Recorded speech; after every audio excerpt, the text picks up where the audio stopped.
कोविड-19 के बाद खौफ ऐसा कि चीन में कोई खांसे तो पूरी दुनिया डर जाती है। सांसें रुक जाती हैं कि कहीं कोई नई महामारी तो नहीं आ गई। लोग लॉकडाउन के दिनों को याद करने लगते हैं। क्या करें? कोविड काल ने दुनिया भर में जो आतंक मचाया वो इस जन्म में तो कोई नहीं भूल पाएगा।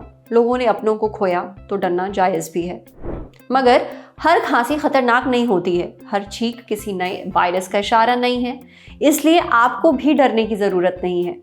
किससे नहीं डरना है? HMPV से, यानी कि ह्यूमन मेटान्यूमो वायरस से। पिछले साल यानी 2024 में दिसंबर के महीने में HMPV के मामले चीन में बढ़ने लगे। यहाँ के अस्पतालों की कुछ तस्वीरें भी खूब वायरल हुई। उनको देखने के बाद लोगों में डर बैठ गया। भारत में भी HMPV के कुछ मामले रिपोर्ट किए गए। इस वीडियो को बनाते वक्त तक 7 मामले सामने आ चुके हैं, मगर राहत की बात यह है कि कुछ लोग ठीक हो गए हैं और कुछ ठीक हो रहे हैं। केंद्र और राज्य सरकारें भी अपने स्तर पर वायरस से निपटने की तैयारी में लगी हैं, सिर्फ प्रिकॉशन के तौर पर। जैसे जम्मू में स्पेशल ICU वार्ड बनाए गए हैं, गुजरात के 3 शहरों में आइसोलेशन वार्ड तैयार किए गए हैं, उत्तर प्रदेश का प्रयागराज भी हाई अलर्ट पर है। यानी हर राज्य अपने अपने लेवल पर काम कर रहा है। अब ये तो हुई तैयारी की बात। आपको HMPV से डरने की जरूरत बिल्कुल भी नहीं है। क्यों नहीं डरना है, ये आज सेहत के इस एपिसोड में जानिए। डॉक्टर बताएंगे आपको वो 5 वजहें जिन्हें सुनकर आप HMPV के नाम से डरना बंद कर देंगे। सुनिए। Powered by Sensodyne K। बस पैक नहीं है। SLS पैराफिन और दूध का करंट भी कौन? तो लाइफ का करंट ऑन? कुछ भी तो ट्राई करके देख ले। Sensodyne K toothpaste for sensitive teeth. सबसे पहले कि ये वायरस कोई नया वायरस नहीं है। सबसे पहले ये वायरस 2001 में पहचाना गया था, लेकिन क्योंकि ये अधिक सीवियर बीमारी नहीं करता था, इसके लक्षण हल्के थे, माइल्ड थे, तो इस वजह से इसको रेगुलर टेस्ट भी नहीं किया गया, जैसे कि फ्लू, रेस्पिरेटरी सिंचियल वायरस या कोविड वायरस के लिए लोग टेस्ट करते हैं। इन वायरस को टेस्ट नहीं करने की वजह से हम सबको इसके बारे में इसकी जानकारी कभी नहीं रही। दूसरा जो हमें इसके बारे में जानना ज़रूरी है वो ये है कि इसके लक्षण बहुत ज़्यादा गंभीर नहीं हैं। ये साधारणतः हल्का बहुत बुखार, खांसी, जुकाम, नाक बंद होना, जैसे रूटीन खांसी जुकाम हमें सर्दियों में अक्सर लोगों में देखने में मिलता है, उसी तरह से ये ज़्यादातर लोगों को प्रेजेंट करता है। सीवियर फॉर्म में बहुत रेयर होता है, या फिर उन लोगों को होता है, या छोटे बच्चों को, या बुज़ुर्गों को, या उन लोगों को जिनकी इम्यूनिटी कम है, जैसे डायबिटीज़ है, कैंसर है, या कोई और डिजीज़ जिससे उनकी बॉडी की इम्यूनिटी कम हो जाती है, तो सिविरिटी इन्फेक्शन की बढ़ जाती है और कॉम्प्लिकेशंस होने की संभावना से केवल उन्हीं में रहती है। और ऐसा सभी तरह के वायरसेस या सभी तरह के इन्फेक्शंस में होता है। तीसरा जो हमें जानना जरूरी है, ये कोविड की तरह तेजी से नहीं फैलता है। जिस तरह से कोविड एकदम से बहुत तेजी से चारों तरफ सब लोगों को, सारे परिवार में, पूरे महल्ले, शहर, देश में फैलने लगा था, ये उस तरह से कभी भी तेजी से नहीं फैलेगा और ना फैलता है, क्योंकि इसके लिए इम्यूनिटी पैदा हो चुकी है लोगों में, क्योंकि ये 2001 से है। कोविड जब आया था तो किसी में इम्यूनिटी नहीं थी। द होल वर्ल्ड, पूरी दुनिया में किसी को इसकी इम्यूनिटी डेवलप नहीं हुई थी कोविड की, इसलिए वो तेज़ी से फैलता रहा। लेकिन जैसे ही वैक्सीन आई और कोविड की बॉडी में इम्यूनिटी डेवलप हो गई, उसके बाद कोविड होने के बाद भी अब हम टेस्ट भी नहीं कर रहे हैं, और काफ़ी मरीज हो सकते हैं जो आज भी कोविड से ग्रसित हों। तो उसी तरह इसमें हमें चिंता करने की ज़रूरत नहीं है, क्योंकि ये कोविड की तरह तेज़ी से चारों तरफ नहीं फैलता है। चौथा मैं ये कहना चाहूँगा कि इवन WHO ने भी ये रिकग्नाइज किया है कि अभी तक ऐसी स्थिति नहीं है कि इससे हम कह सकें कि दुनिया में पेंडेमिक फैल सकता है, या ये कोई एक सीवियर आउटब्रेक की तरह सारे देश दुनिया में फैलेगा। ऐसी कोई भी संभावना अभी तक तो ऐसी नहीं दिखती है, और ऐसा अगर आगे कभी होता है तो WHO पहले से इसके बारे में वार्न करेगा। सो कहने का मतलब ये है कि हमें इससे अभी डरने की ज़रूरत नहीं है। ये जस्ट जैसे सीजनल वायरस की तरह से है, जो हमें हर साल सर्दियों में और इस मौसम में लोगों को खांसी, जुकाम, गला खराब होना, नाक बंद होना, छींके आना, इस तरह से माइल्ड सीजनल फ्लू की तरह प्रेजेंट करता है। इसमें हमें किसी भी तरह के पैनिक होने की ज़रूरत नहीं है। सो मेरा कहना सबको यही है कि चाहे इसके बारे में हमें इतना सब सुनने को मिल रहा है, पर एक चीज़ हमारे लिए जो सबसे ज़्यादा ज़रूरी है, हमें ये समझना ज़रूरी है कि जो भी कोविड में ये बताया गया था कि जब भी हम खांसते हैं, छींकते हैं और हमारे को अगर इन्फेक्शन है, तो चाहे वो वायरस हो या बैक्टीरिया हो, वो इन्फेक्शन खांसने छींकने से चारों ओर फैल जाता है और हमारे आसपास की चीज़ों में भी वो इन्फेक्शन के जर्म्स आके गिरते हैं।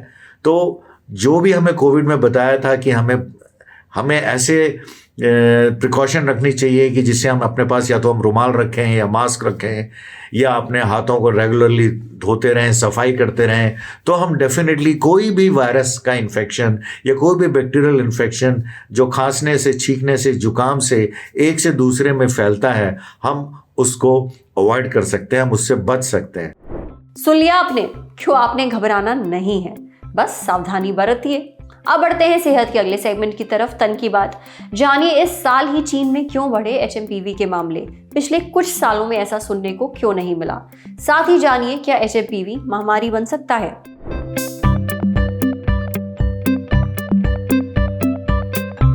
HMPV यानी कि ह्यूमन मेटान्यूमो वायरस, चीन में इसके फैलने की खबरों ने सोशल मीडिया पर कोहराम मचा दिया। फिर इसके कुछ मामले भारत में भी सामने आए। जैसा हमने बताया, इस वीडियो को बनाते वक्त तक इसके 7 मामले रिपोर्ट किए जा चुके हैं। लोगों में डर है कि HMPV कहीं महामारी तो नहीं बन जाएगा। क्या ये कोरोना वायरस जितना घातक है? इन दोनों सवालों का जवाब है नहीं। डॉक्टर्स के मुताबिक घबराने की जरूरत बिल्कुल भी नहीं है। ना ही ये कोरोना वायरस जितना घातक है, ना ही इसकी तरह ये फैलेगा और ना ही यह महामारी का रूप लेगा। HMPV कोई नया वायरस है ही नहीं। इसके मामले हर साल सर्दियों में बढ़ जाते हैं। आपको बस सावधानी बरतनी है। वर्ल्ड हेल्थ ऑर्गेनाइजेशन यानी कि WHO ने भी HMPV पर जानकारी दी है। बताया कि नॉर्दर्न हेमिस्फीयर के कई देशों में इस वक्त यानी सर्दियों में सांस से जुड़े इन्फेक्शन बढ़ जाते हैं। सर्दियों के मौसम में कई तरह के वायरस, बैक्टीरिया फैलते हैं, जैसे कि influenza virus, RSV, mycoplasma, pneumonia और HMPV। कुछ देशों में ठंड आते ही फ्लू और रेस्पिरेटरी इन्फेक्शन बढ़ गए हैं। इसका एक सीजनल पैटर्न है, यानी हर बार सर्दियों में ऐसा होता है। बस इस बार इन मामलों की संख्या सामान्य से थोड़ी ज्यादा हो गई है। लेकिन ऐसा हुआ क्यों चीन में इस बार HMPV के मामलों में उछाल आया? क्यों पिछले कुछ सालों में ऐसी खबरें नहीं आई थी? ये हमें बताया डॉक्टर विकास ने। डॉक्टर विकास मित्तल कहते हैं कि HMPV सांस से जुड़ा एक वायरस है। ये सर्दियों में सबसे ज्यादा सक्रिय होता है। चीन समेत कई देशों में सर्दियों से लेकर बसंत तक इसके मामले रहते ही हैं। किसी साल इसके मामले थोड़े ज्यादा होते हैं और किसी साल कम। इसलिए चिंता करने की ज़रूरत नहीं है। जहां तक बात सिर्फ चीन की ही है, तो दिसंबर से वहां सांस से जुड़े अलग अलग इन्फेक्शंस के मामले बढ़े थे। ये मामले सिर्फ HMPV के नहीं थे, बल्कि इनमें इन्फ्लुएंजा, राइनो वायरस और RSV जैसे दूसरे वायरस भी शामिल थे। इन वायरस का एक सीजनल पैटर्न है, यानी सर्दियों में इनके मामले बढ़ते ही हैं। जैसे ही सर्दियां खत्म होंगी, ये मामले अपने आप कम भी होने लगेंगे। वैसे WHO भी चीन के हेल्थ ऑफिशियल्स के साथ संपर्क में है। अब तक वायरस के गंभीर रूप से बढ़ने की रिपोर्ट नहीं मिली है। हालांकि कोविड के बाद जब भी ऐसी कोई खबर आती है, लोग डर जाते हैं, ये स्वाभाविक भी है। कोरोना ने जो दुनिया का हाल किया, उसे भूलना मुश्किल है। मगर क्या HMPV कोविड जैसा भयानक हो सकता है? क्या इससे दुनिया में महामारी आ सकती है? यह हमें बताया डॉक्टर रवि ने। डॉक्टर रवि शेखर झा कहते हैं कि HMPV महामारी नहीं ला सकता। ये कोरोना जितना खतरनाक नहीं है, ना ही उसकी तरह फैलता है। भारत में अभी तक जितने मामले आए हैं, उनमें से कुछ मरीज तो ठीक भी हो चुके हैं, वहीं कुछ ठीक होने के प्रोसेस में हैं। दरअसल HMPV के ज़्यादातर मामलों में लक्षण बहुत हल्के हैं।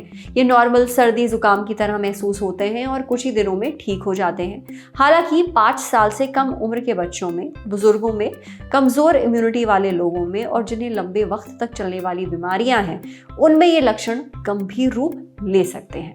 ऐसे लोगों को ब्रोंकियोलाइटिस या फिर निमोनिया हो सकता है, लेकिन इसे ठीक भी किया जा सकता है। HMPV कोरोना जितना घातक नहीं है, इसके फैलने की दर भी कम है। देखिए, अब तक हिंदुस्तान में HMPV से किसी की मौत की खबर नहीं आई है। ज्यादातर लोग ठीक हो रहे हैं। चीन में इसके कितने मामले हैं, इसकी पुष्टि नहीं हो पाई है। हालांकि इंडिया टुडे की ओपन सोर्स इंटेलिजेंस टीम ने चीन के एक सोशल मीडिया प्लेटफॉर्म वीवो पर कुछ कीवर्ड्स डालकर सर्च किया। ये कीवर्ड्स HMPV से जुड़े हुए थे। वह उन्हें कुछ पोस्ट्स मिली जिसका सार ये निकला कि चीन में HMPV उतना भी नहीं फैला है जितना भारत में बताया जा रहा है। वहां ना लोगों की आवाजाही पर कोई प्रतिबंध लगा है, ना ही बड़े पैमाने पर किसी असर की सूचना है, इसलिए डरने की जरूरत नहीं है। समझे?